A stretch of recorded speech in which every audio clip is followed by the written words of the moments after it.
하나님의 말씀 요한복음 5장 19절입니다. 요한복음 5장 19절.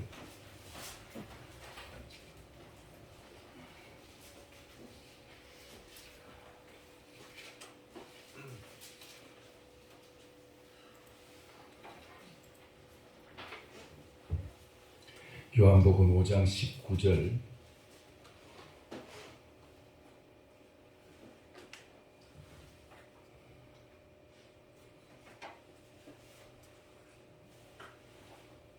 (5장 19절부터 29절까지 교독하겠습니다. 그러므로 예수께서 그들에게 이르시되 내가 진실로 진실로 너희에게 이르노니 아들이 아버지께서 하시는 일을 보지 않고는 아무것도 스스로 할 수 없나니 아버지께서 행하시는 그것을 아들도 그와 같이 행하느니라. 아버지께서 아들을 사랑하사 자기가 행하시는 것을 다 아들에게 보이시고 또 그보다 더 큰 일을 보이사 너희로 놀라게 여기게 하시리라. 아버지께서 죽은 자들을 일으켜 살리심같이 아들도 자기가 원하는 자들을 살리느니라. 아버지께서 아무도 심판하지 아니하시고 심판을 다 아들에게 맡기셨으니 이는 모든 사람으로 아버지를 공경하는 것 같이 아들을 공경하게 하려 하심이라. 아들을 공경하지 아니하는 자는 그를 보내신 아버지도 공경하지 아니하느니라. 내가 진실로 진실로 너희에게 이르노니 내 말을 두고 또 나 보내신 이를 믿는 자는 영생을 얻었고 심판에 이르지 아니하나니 사망에서 생명으로 옮겨지니라. 진실로 진실로 너희에게 이르노니 죽은 자들이 하나님의 아들의 음성을 들을 때가 오나니 곧 이때라. 듣는 자는 살아나리라. 아버지께서 자기 속에 생명이 있은 같이 아들에게도 생명을 주어 그 속에 있게 하셨고 또 인자됨으로 말미암아 심판하는 권세를 주셨느니라. 이를 놀랍게 여기지 말라. 너도 길에 있는 자가 다 그의 음성을 들을 때가 같이 읽습니다. 선한 일을 행한 자는 생명의 부활로 악한 일을 행한 자는 심판의 부활로 나오리라. 아멘.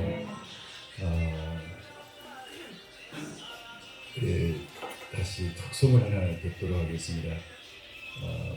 물 위를 걷는 자, 물 위를 걷는 자 한번 찾아볼게요. 지금 핸드폰 왔습니다.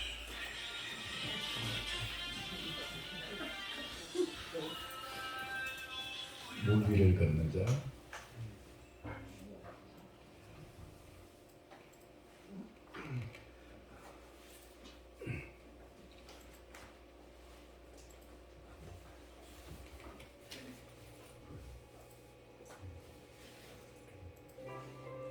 죄송합니다. 제가 약을 안 먹고 갔더니 지금 머리가 띵해가지고 지금 잠깐만 약을 좀 먹고 보겠습니다. 보내드리고 주님 나를 부르시니 두려움 없이 배서 나가리라. 주님 나를 부르시니 주님 내게 오라시니 주님 보고 계시기에 의심치 않고 바다를 걸어가라. 주님 보고 계시기에 주님 여기 계시기에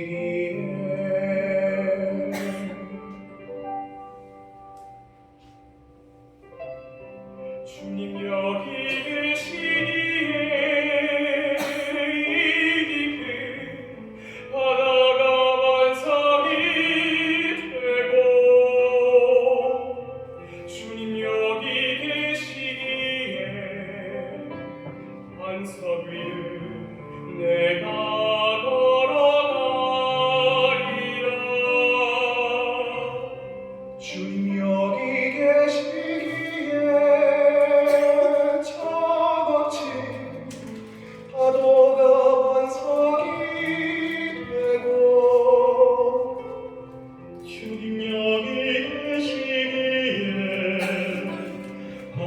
반석이를 내가 뒀습니다.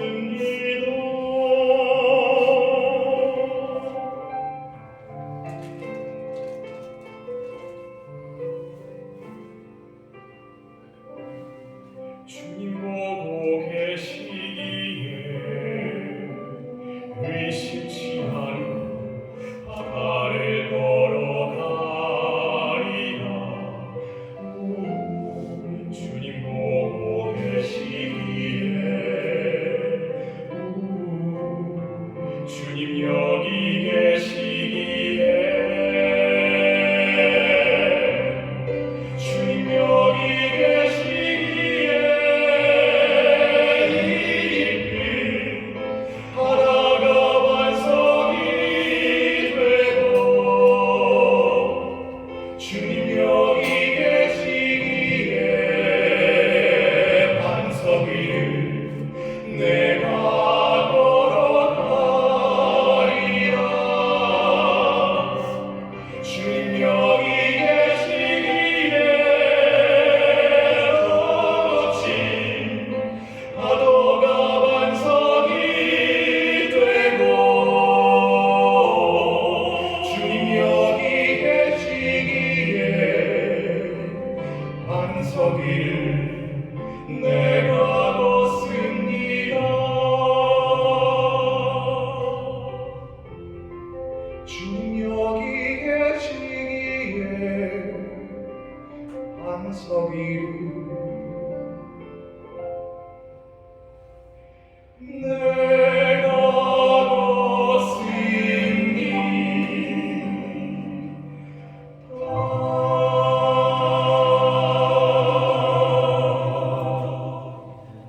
아멘.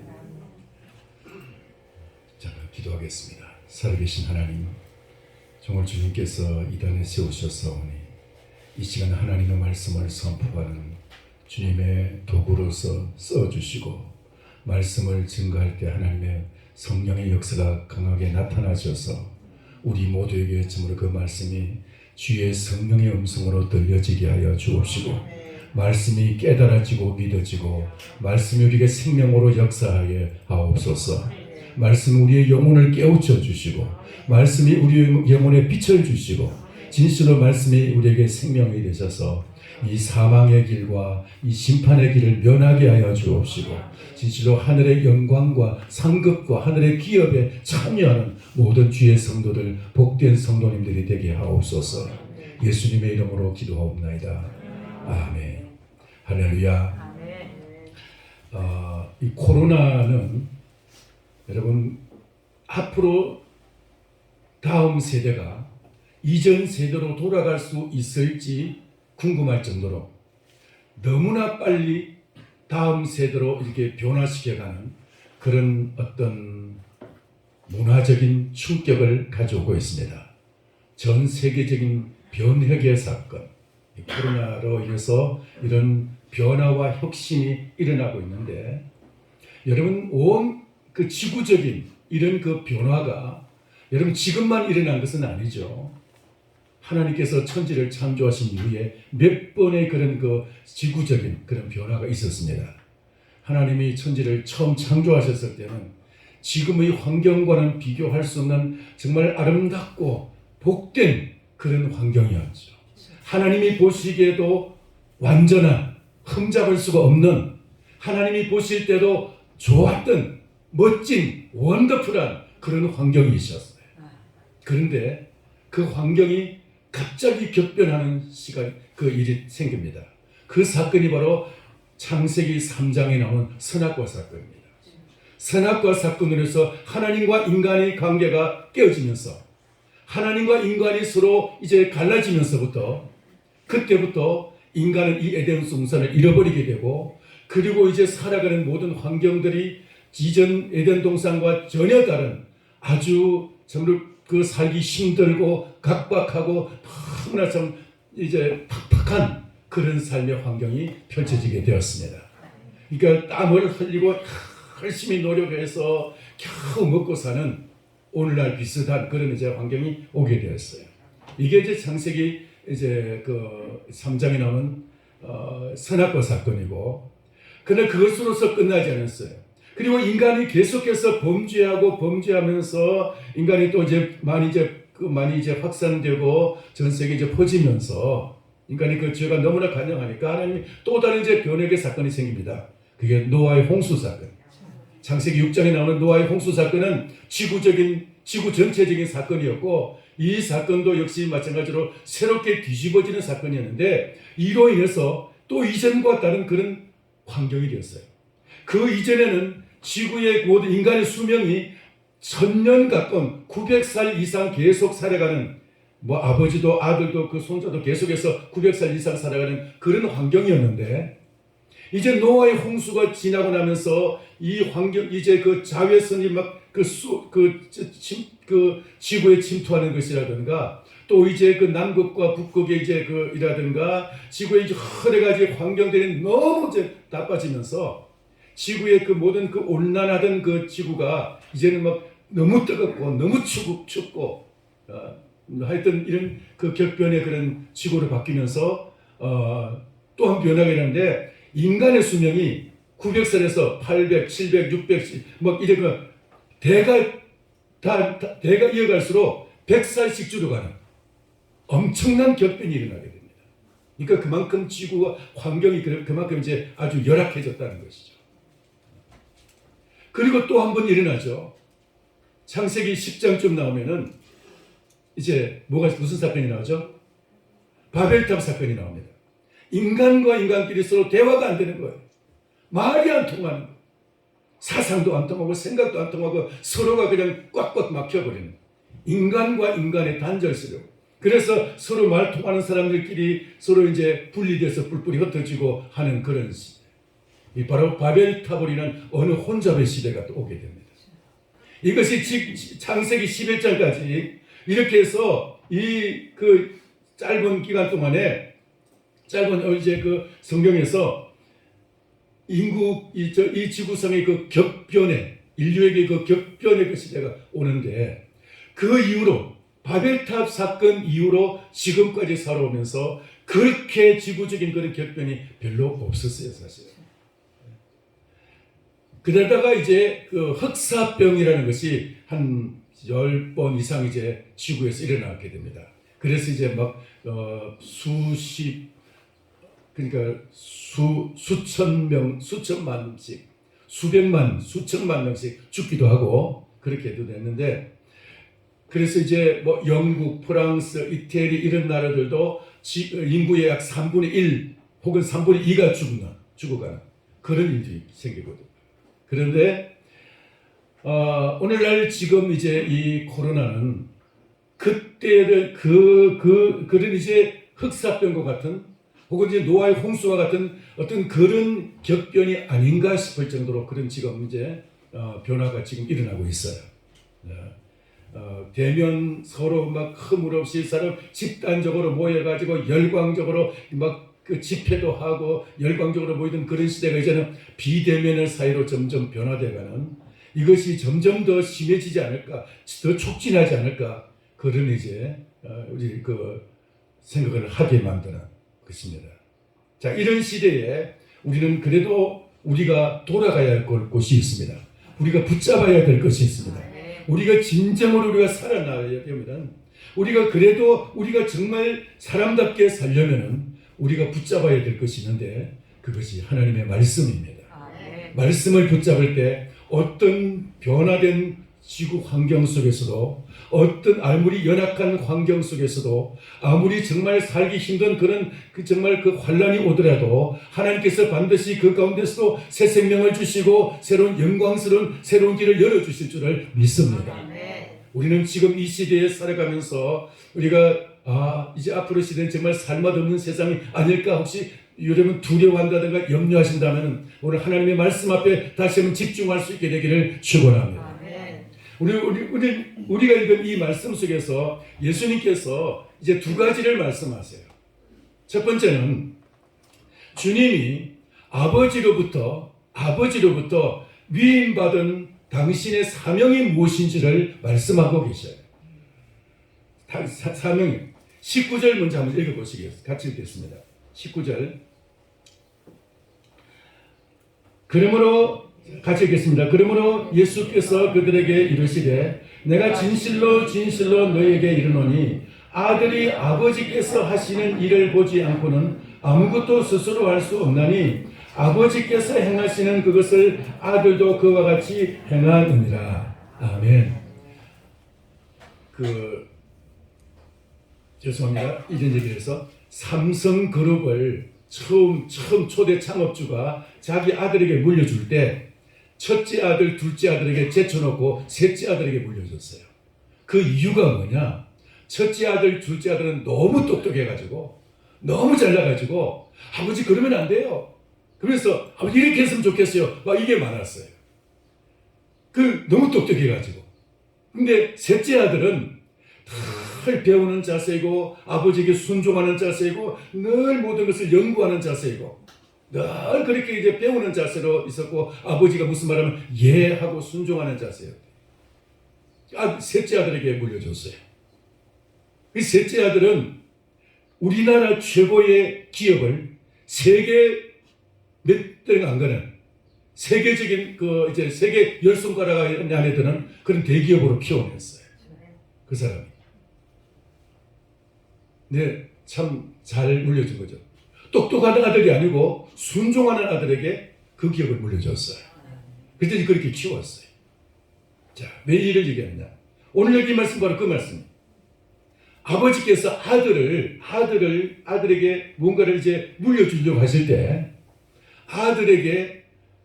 아들인 예수님이 아버지로부터 아무것도 아버지께서 하는 일을 보지 않고는 스스로 하지 않았다고 그랬어요.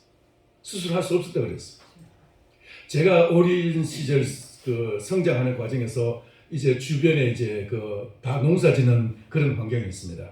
다 농민들이었는데 근데 어떤 한 분이 제게 지금까지 70년의 세월이 지난 지금까지 잊혀지지 않는 한 분이 계셔요. 이름도 생각 안 나고 얼굴도 생각 안 나는데 그분의 하신 일이 생각이 납니다. 그분의 아내가 저희 아저씨 뻘 되는데 그분 아내가 늘 이제 여보 왜 그 아들 데리고 가느냐고 어린애들 데리고 가느냐고 혼자서 일 좀 하라고 대신 내가 가겠다고 그러니까 당신 필요 없다고 그러면서 아들 데리고 나가요. 아들이 몇 살 때냐? 5살 때부터 데려요.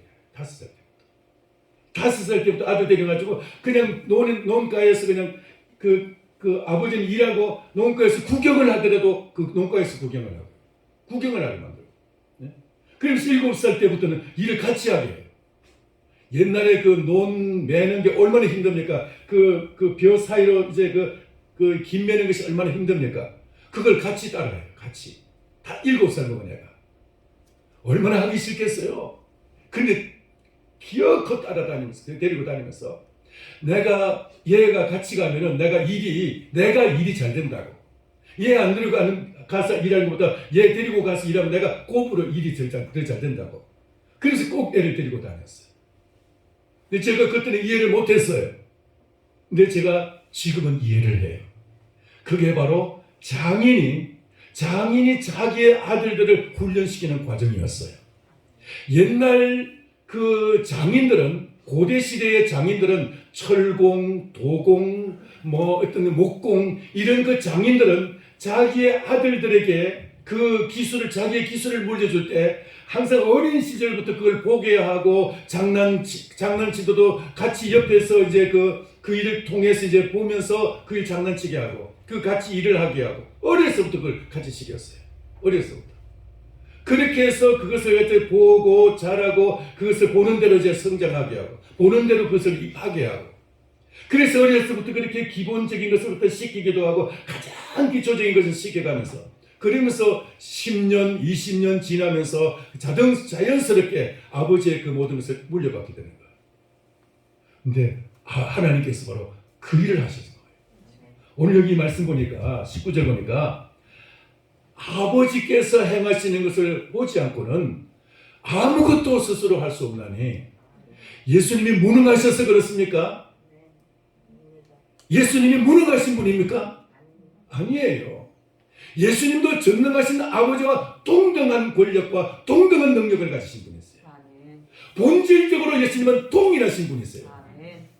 그런데 아버지께서 하시는 일을 보지 않고는 아무것도 스스로 할 수 없나니 예수님은 아버지의 그 모든 것을 보고 그대로 행하셨다는 거예요. 보는 대로.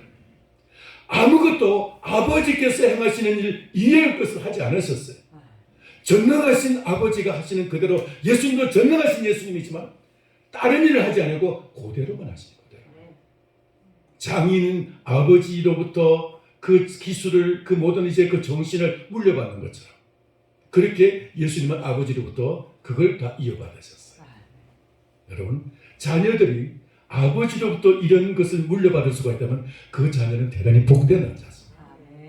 죄송합니다. 이 얘기를 해서. 이건 자랑이 아니고요. 죄송합니다. 제 아들이 지금 목회하고 있지 않습니까? 부목사로 있는데 서울에서. 근데 그런 얘기를 해요. 자기보다도 훨씬 더 학력도 뛰어나고 머리도 좋고 그리고 정말 모든 면에서 실력도 뛰어난 그 이제 주변에 있는 그 동료 목사들이 있는데 그 동료 목사들은 어떤 딱 무슨 일을 딱 당하면은 우왕좌왕하면서 뭐 어떻게 해야 되지 뭐 고민을 많이 한대요. 근데 그 우리 아들은 하는 말이 어려서부터 보아왔기 때문에 보아왔고 배웠기 때문에 속에서 그냥 자동적으로 나온대요. 그냥 이렇게 하면 돼, 이렇게 하면 돼. 그냥 이 모든 것이 자동적으로 이제 나온대요. 지금 어렸을 때 보고 배운 것이 그것이기 때문에. 우리 딸은 중학교 졸업하고 바로 이제 객지로 나는데 고등학교도 여기서 다니고 대학교도 여기서 다녔거든요. 여기서 그냥 크고 여기서 모든 것이 다 하고 하여튼 그러다 보니까 목회하면서 우리 교회가 그렇게 큰 교회는 아니고 조그만 교회지만은 하여튼 그 모든 원리는 아버지가 하는 그대로 그냥 그대로 그냥 생각이 나가지고 하면 그 원리가 그대로 다 나오는데요. 할렐루야. 저는 그 말을 듣고도 그냥 속으로만 좋구나 그냥 생각을 했는데 참 잘됐다 생각했는데 오늘 이 말씀 속에서 예수님도 그러셨다는 거예요.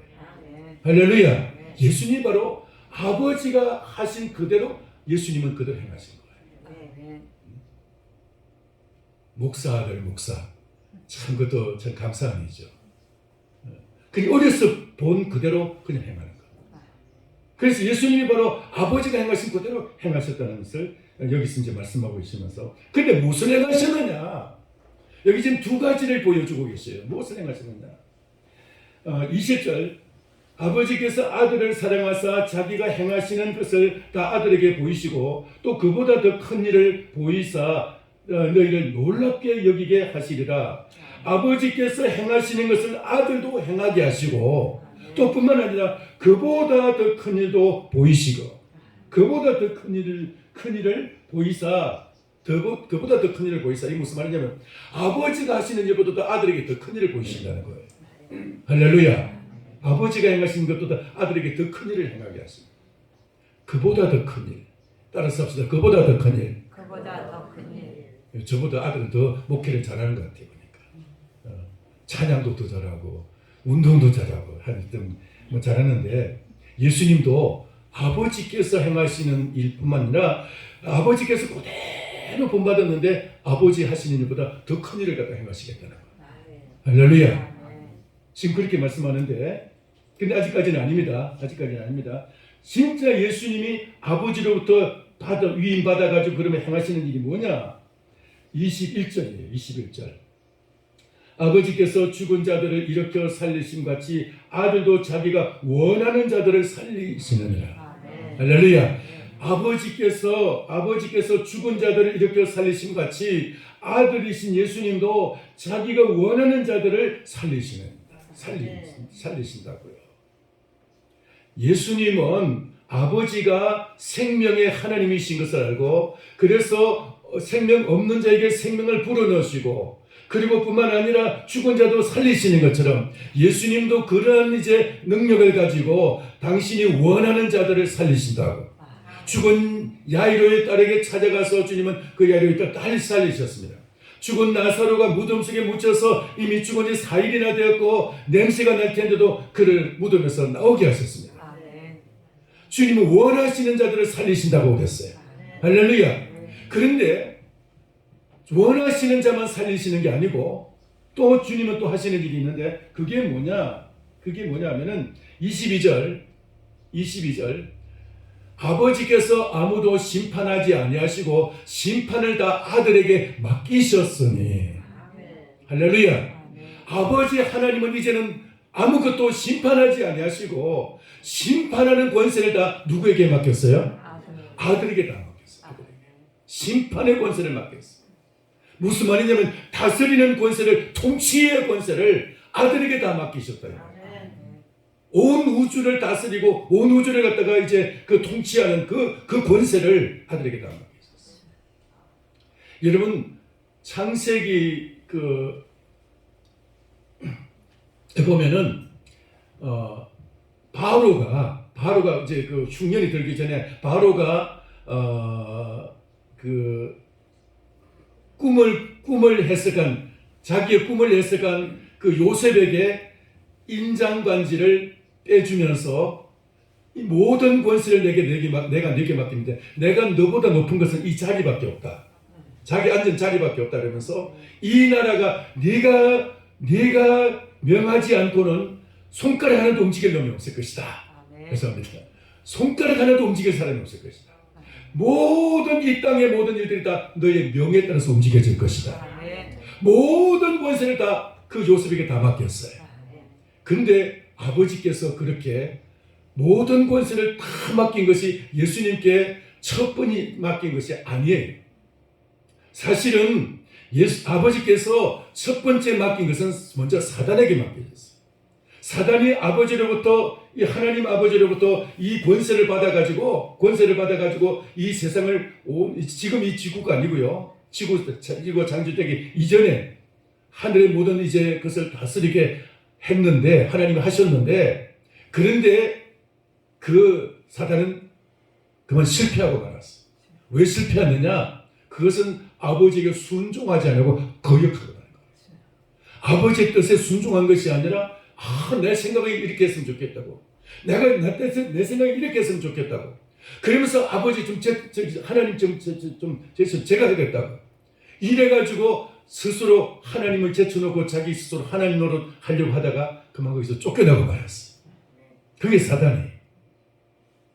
그리고 사단은 이 지구를 창조하신 하나님, 지구를 창조하신 후에 에덴 동산에 찾아와서 아담과 하와에게 찾아와서 뱀의 모습으로 변장하고 찾아와가지고 아담과 하와를 하나님을 거역하게 만들죠.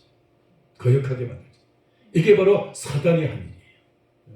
그런데 예수님은 정반대로, 예수님은 아버지가 하는 그 모든 일들을 보고 그 아버지가 하는 일, 그것을 더 능가하지 아니하고 그보다도 더 나아가지 아니하고 그냥 아버지 하는 그대를 보고 그 일들을 본대로 해놨다 그랬어요. 본대로 해놨다.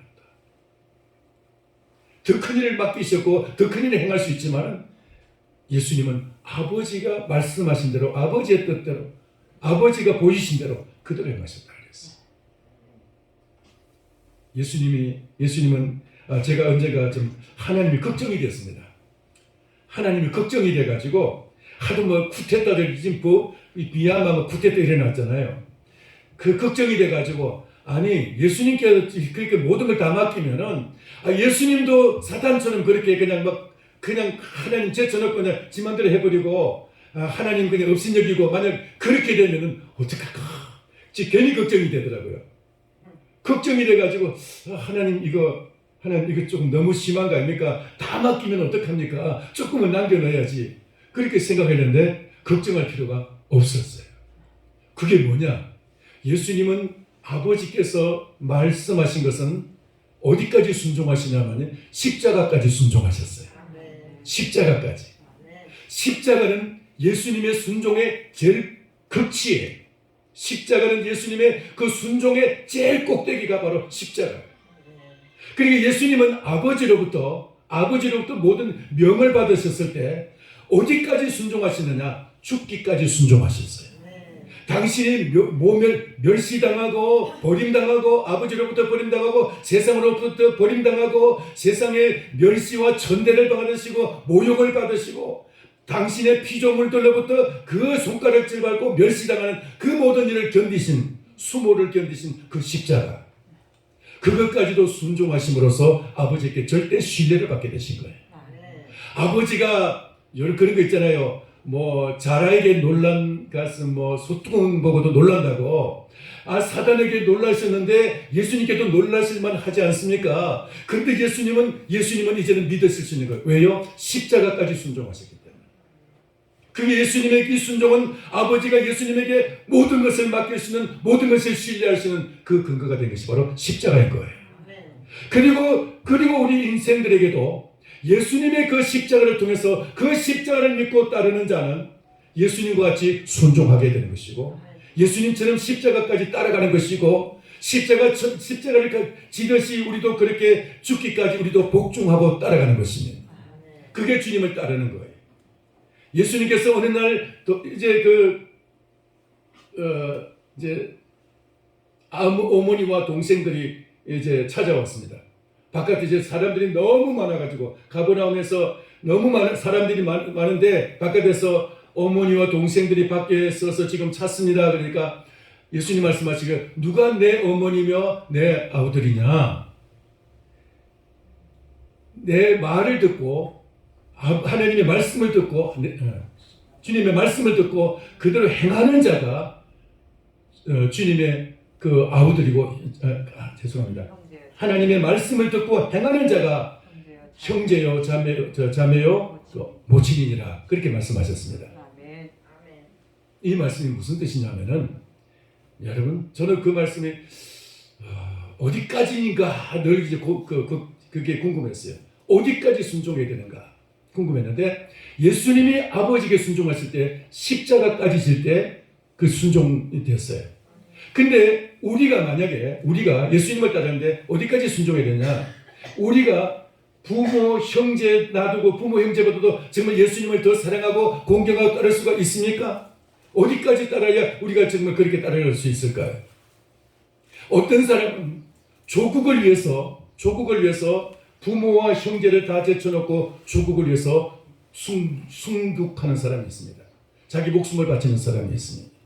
그러니까 가족보다도 나라를 더 사랑하고 나라를 위해서 목숨을 바치고 죽어갑니다. 군인들이 죽어가는 것이 대부분 그런 사람들 아닙니까? 내 가족을 우선으로 여기지 않고 나라를 위해서 죽어가는 것. 이게 바로 순국이에요. 순국. 그런데 예수 그리스도를 우리가 얼마만큼 따라야 되느냐? 내가 가족보다도 예수님을 더 사랑하고 예수님을 더 따라가는 것. 내가 가족 때문에 내가 예수님을 버리지 않는 것. 예수님을 배신하지 않는 것. 이것이 바로 진정으로 주님을 따르는 길이라는 것이죠. 할렐루야. 우리나라도 그런 분들이 많은데 중국이 그 한창 문화혁명 후에 이제 그 복음이 이제 예수 믿는 사람 막 탄압할 때 마마꽝이라는 사람이 있었죠. 지금도 살아 계신지 압니다만은 그분이 이제 하도 전도를 많이 하니까 옥에 가두었습니다.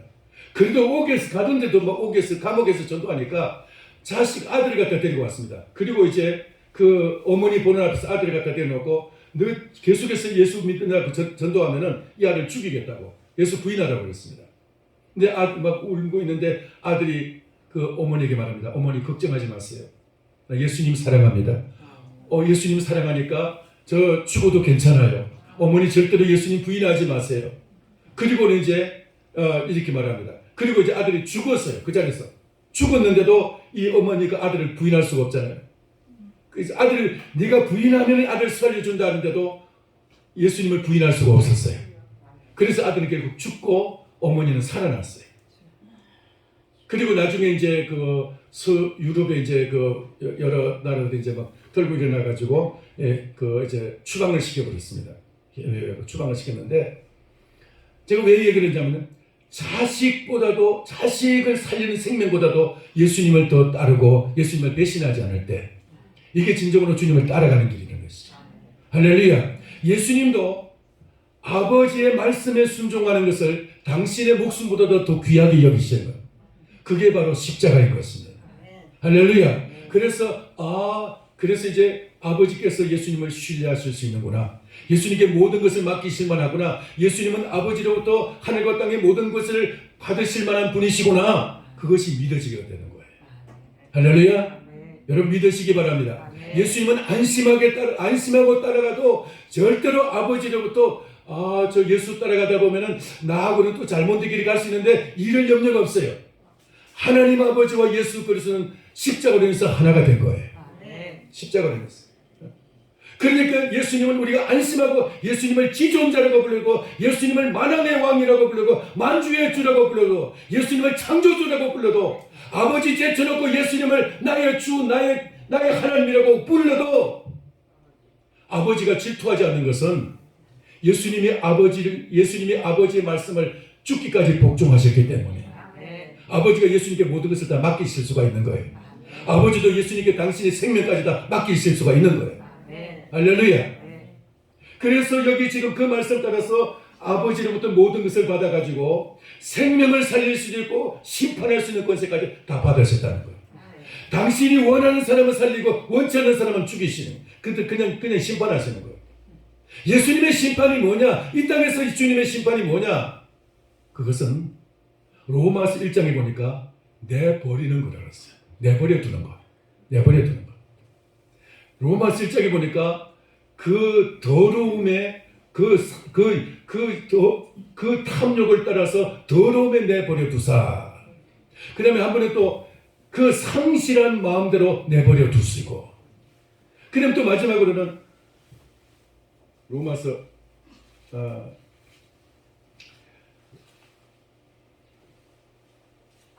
그 부끄러운 욕심에 내버려 두시고 그 상실한 마음에 내버려 두셨다. 그리고 그 마음의 정욕대로 더러움에 내버려 두셨다. 정욕을 따라서 범죄하는 자에게는 그 더러움에 내버려 두셨다. 그렇게 말씀했어요. 자기가 더러운 죄를 짓는데도 하나님이 그냥 그를 갖다가 심판하지 않고 책망하지 않고 그를 아무런 징계도 하지 않고 한다면 나는 지금 버림받고 있는 중이구나. 그런 뜻이에요. 버림받고 있는 거예요. 그게 심판인 거예요. 예수님의 심판은 지금 이 땅에서 지금 당장 막 너 그러면 안 돼. 너 이러면 그러면 죽여. 이러지 아니하고 주님은 내버리시는 거예요. 그게 가장 무서운 심판이에요. 여러분 주님의 이 심판에 만약에 내가 지금 뭔가 지금 잘못된 길을 가고 있는데도 그냥 아무런 문제가 생기지 않고 하는 일도 잘 되고 만약에 그렇다면 여러분 그게 더 두려운 일이에요. 죄송합니다. 제가 제 얘기를 오늘 지금 많이 하는데 제가 참 조금 양심에 가책되는 일이 좀 있을 때가 있었어요. 그래서 그런 일이 생겨가지고 그것 때문에 하나님 앞에 궁금했어요. 이러면 안 되는데 이러면 뭔가 좀 곤란을 하나님이 뭔가 가만히 안 계실 텐데 싶은데요. 겁이 나는 거예요. 만약에 내가 이런데도 내가 하나님이 가만히 계신다면 나는 버림받고 있는 것이고 아니면 하나님이 나를 매력되실 것이고 둘 중에 하나인 거예요. 하나님이 나를 사랑하신다면 나를 매력되실 것이고 만약에 매력되지 않는다면 나는 지금 버림받고 있는 것이다. 얼마나 두려운 일입니까? 내가 잘못된 양심에 가책되는 일이 있는데도 그래서 그 두려움 속에서 이러면 안 되겠다 싶어가지고 그것을 다시 돌이키게 되고 그러더라고요. 여러분 양심의 가책 안 느끼고 그냥 살아가는 것이 그냥 무슨 일 잘못된 일이 없다고 여러분 생각하신다면은 나는 잘못된 일이 전혀 없어. 그런 분이 계시다면요, 그건 예수님 능가하는 거예요. 예수님보다 더 대단한 분이고 사도 바울도 로마서 7장에 보니까 너무 가슴이 아파가지고 자기 허물과 자기 죄 때문에 너무 제가 고통스러워가지고 오호라 화로다 이 사망의 몸에서 누가 나를 건져낼 것인가 하면서 막 간식하고 부르짖었습니다. 여러분 스스로 자기가 지금 괜찮다고 생각하고 나 요만하면 좀 신앙생활 좀 잘하는 것 같이 보인다면 착각하지 마세요. 착각하지 마시기 바랍니다. 그게 얼마나 저는 두려운 자만인지 아십니까? 내가 만약에 지금 잘못된 길을 가고 내가 신앙생활 게을리 하는데도 불구하고 가만히 있는 것이라면 하나님이 지금 나에 대해서 지금 무관심하고 등 돌리고 계시고 버리고 계신다는 거예요. 여러분 버림받지 않았으면 정신 바짝 차리시기 바랍니다. 이 버림받지 않고 내가 지금 주님으로부터 살리심을 받으려면 어떻게 해야 되느냐? 어떻게 해야 되느냐? 여기 24절 보시기 바랍니다. 24절 같이 읽겠습니다. 시작. 내가 진실로 진실로 너희에게 이르노니 내 말을 듣고 또 나 보내신 이를 믿는 자는 영생을 얻었고 심판에 이르지 아니하나니 사망에서 생명으로 옮겼느니라. 아멘. 주님, 여기서 주님이 말씀하시기를 너희에게 진실로 진실로 너희에게 이르노니, 예수님이 당신의 말씀에 진실로 진실로라고 말할 때는 이 말씀에서 정말 주의해서 봐야 됩니다. 진실로 진실로 이 말은 아멘 아멘 이런 말입니다. 신약 성경은 다 헬라어로 쓰여졌는데 이 진실로 진실로 이 말만 히브리 말로서 쓰여졌어요. 히브리 말로서. 이 말은 아멘 아멘이라는 말이에요. 그래서 아멘 아멘 에골레고 무 내가 진실로 진실로 너에게 이르노니 이런 말이에요. 아멘 아멘 내가 진실로 진실로 너에게 이르노니. 예수님은 당신의 말씀에 진실로 진실로 아멘 아멘 하고, 우리는 하나님의 말씀 앞에 아멘 아멘 합니다. 예수님은 당신의 말씀에 아멘 아멘 합니다. 왜요? 당신의 말씀이 하나님의 말씀이기 때문에. 당신의 말씀 안에 믿어야 될 말씀이기 때문에. 그래서 아멘 아멘 하고 주님은 당신의 말씀을 그렇게 말씀하면서 내 말을 듣고 또 나 보내신 이를 믿는 자는 영생을 얻었고, 여러분 예수님은 두 가지 이 아버지로부터 권세를 받았습니다. 하나는 당신이 원하는 사람에게 생명을 줄 수 있고 살릴 수 있고, 또 하나는 예수님이 당신을 이제 원치 않은 자에게는 심판하시고 그 사람을 내버려치고 그 사람을 죽음에 사망에 멸망에 지옥에 보낼 수 있는 두 가지 이 상반된 이 권세가 하나의 권세예요. 통치의 권세인 거예요. 다스림의 권세, 심판의 권세. 이 권세를 받으셨는데, 아버지로부터 받으셨는데, 그러니까 예수님은 이 권세를 가지고 원하는 자에게 주님은 이제 그 생명을 주시는데, 어떤 사람에게 주신다고요? 말씀을 받는 자에게 생명을 주신다고요. 말씀 받는 자에게 주님은 이 영생을 주신다고. 말씀을 받는 자에게. 오늘 이 말씀이 믿어지고 이 말씀이 아멘이 되어지고 이 말씀이 은혜가 되면 여러분 생명이 지금 들어가고 있다는 증거예요. 이 말씀이 전혀 근성으로 들리고 이 말씀이 전혀 나와 상관이 없고 이 말씀을 들어도 이전과 전혀 변치도 않고 그냥 이전과 똑같이 살아갈 것이다. 그렇다면 지금 내가 지금 주님 앞에서 지금 뭔가 말씀을 버리고 있는 거예요.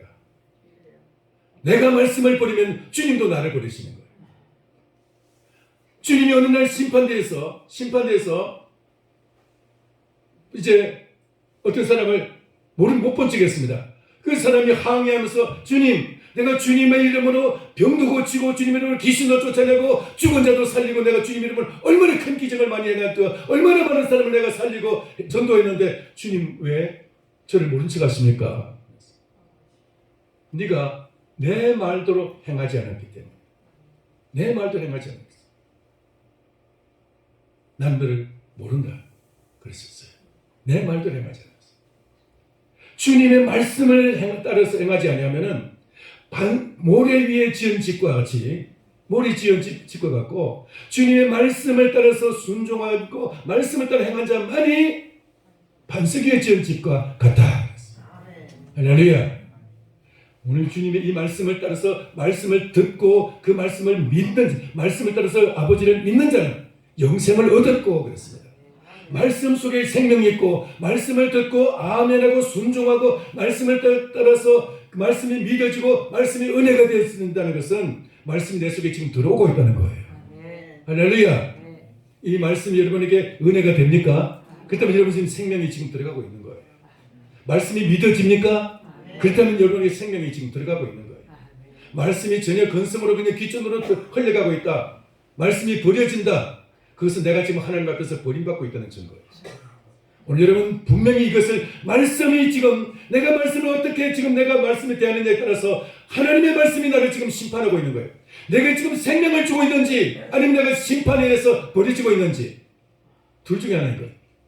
이 말씀이 여러분에게 정말 말씀을 지푸라기를 붙잡는 심정으로 이 말씀을 붙잡으시기를 바랍니다.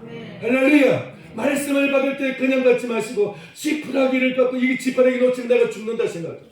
물에 빠진 사람이 지푸라기라도 붙잡으려고 하는 것처럼 그런 심정을 가지고 이 말씀을 붙잡으시기를 바랍니다. 그게 바로 우리가 사는 길이라는 거예요. 예? 생명의 영생의 길. 이 내 말을 듣고 나 보내신 이를 믿는 자는 영생을 얻고 심판에 이르지 아니하나니 그 사람은 이 말씀을 듣고 말씀이 믿어지는 사람은 하나님 아버지가 믿어지는 사람은 그 사람은 심판을 받지 아니한다. 심판을 받지 않을 것이라고요. 할렐루야. 왜요? 심판은 이미 지나가 버렸어. 영생을 얻은 사람은 심판에서 넘겨진 줄 믿습니다. 여러분, 영생을 얻은 사람은 심판을 받지 않는다 그랬어. 심판을 받지 않으니 사망에서 생명으로 옮겼느니라. 이미 그 사람은 사망의 자리에서, 심판의 자리에서, 멸망의 자리에서, 지옥의 자리에서 옮겨져서 주님의 자리로, 말씀의 자리로, 은혜의 자리로, 구원의 자리로, 영생의 자리로, 부활의 자리로 옮겨진 줄 믿습니다. 할렐루야. 주님은 여러분을 그렇게 옮겨신 줄 믿으시기 바랍니다. 이 말씀을 받고 이 말씀을 가슴에 새기시기 바랍니다. 이 말씀을 물에 빠진 사람 지푸라기에 붙잡듯이 이 말씀을 붙잡으시기를 바랍니다. 그래야 우리가 사는 거예요. 그래야. 25절도 아버지께서 자기 속에 생명이 있음같이 아들에게도 생명을 주어 그 속에 있게 하셨고, 아버지 속에 생명이 있음같이 아들에게도 생명을 주어 그 속에 생명이 있게 하셨고, 그 다음에 이제 예수님께 심판하는 권세를 주셔서 권세를 주셨는데, 보세요.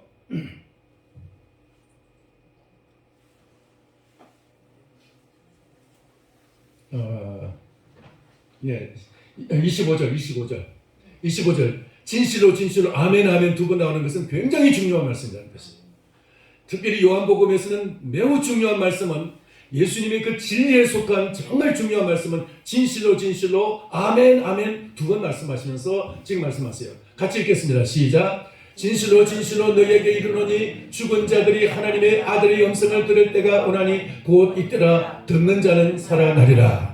이 말씀이 여러분 들립니까? 이 말씀이 믿어집니까? 그렇다면 여러분 지금 살아나고 있는 줄 믿습니다. 지금 여러분의 생명을 얻고 있는 줄 믿습니다. 이것이 바로 영생의 말씀이기 때문에, 주님에게 이 권세를 아버지께서 맡기셨기 때문에, 아버지께서 이 음성을 듣고도 이것을 그냥 권성으로, 그냥 기전으로 전혀 이 말씀이 내게 아무것도 아닌 것처럼 그냥 흘려지고 만다면은 나는 지금 하나님께서 지금 버려주고 있다는 것이에요. 이 말씀이 정말 믿어지기를 간절히 축원합니다. 이 말씀이 믿어져야 되는 거예요. 25절 다시 한번 같이 읽습니다. 시작. 진실로 진실로 너희에게 이르노니 죽은 자들이 하나님의 아들의 음성을 들을 때가 오나니 곧 이때라. 듣는 자는 살아나리라. 지금 이 말씀이 바로 여러분 속에서 여러분을 살리고 있는 줄 믿습니다.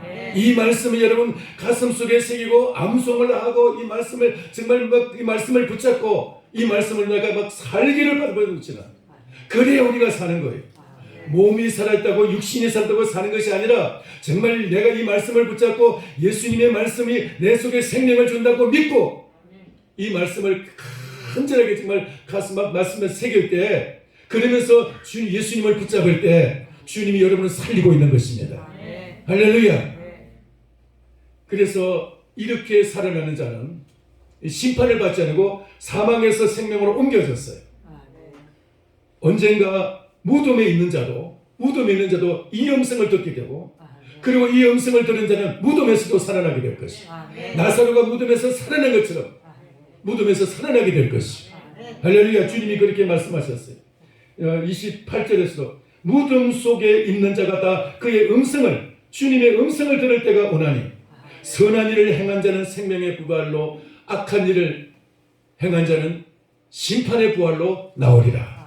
두 개의 부활이 있을 텐데, 예수 그리스도를 믿고 영생의 생명을 얻은 자는 생명의 부활로 나오게 될 것이고, 지금 예수 그리스도를 믿음으로 말씀을 붙잡고 생명의 줄을 붙잡은 사람, 마치 지푸라기 붙잡듯이 이 말씀의 줄, 생명의 줄을 붙잡은 사람은 주님이 영생의 부활로, 생명의 부활로 그를 일으키실 것이고, 말씀을 버린 사람은, 그리고 이 말씀을 듣지 못한 사람은 심판의 부활로 나온다 그랬어요.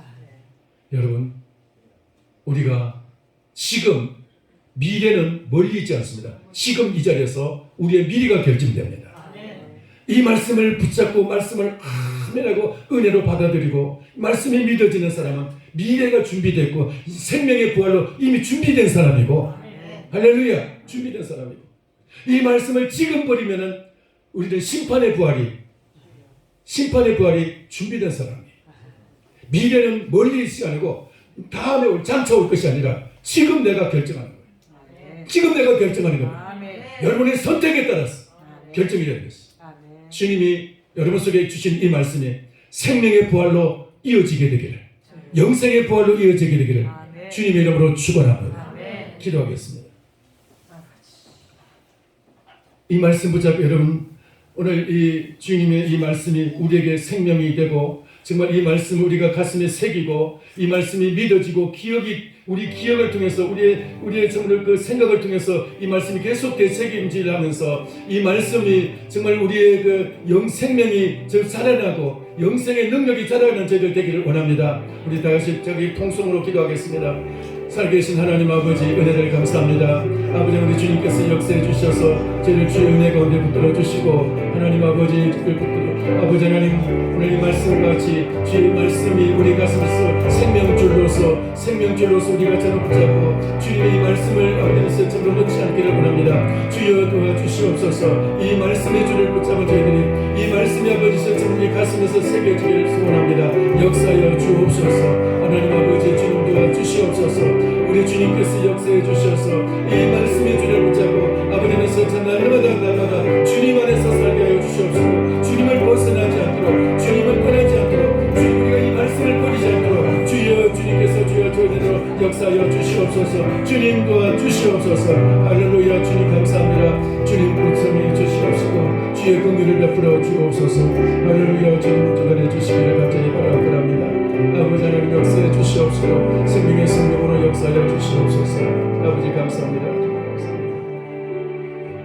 살아계신 하나님 아버지, 오늘 주님 이 말씀을 우리가 가슴속에 새기고 아버지는 이 말씀이 잊혀지지 않게 되기를 원합니다. 이 말씀을 버리지 않기를 원합니다. 우리가 집에 돌아간 이후에라도 하나님과 이 말씀을 주님 참으로 계속해서 이 말씀을 새기면서 특별히 요한복음 5장 24절 25절 진실로 아멘 하고 주님이 말씀하신 이 두 말씀이 우리 가슴 속에서 새겨지게 하여 주옵소서. 하나님 아버지가 세상을 버려도 내 목숨을 버려도 하나님 아버지 참으로 가족을 버려도 이 말씀을 붙잡고 주님 우리가 참으로 주님을 놓치지 않는 저희들 되기를 원합니다. 그렇게 할 때 우리 주님께서 우리를 살리고 우리를 통해서 또 이제 가족도 살리게 하실 줄 압니다. 주여 역사하여 주시옵시고 하나님 아버지 모쪼록 이 말씀 붙잡고 살아나는 저희들 되게 하여 주옵소서. 오 주여 주님 역사해 주셔서 말씀 버리고 우리가 딴 길 가지 않도록 주님이 말씀이 우리를 결박하여 주시옵시고 말씀에 붙들려서 생활하는 모든 주의 성도님들 되게 하여 주옵소서.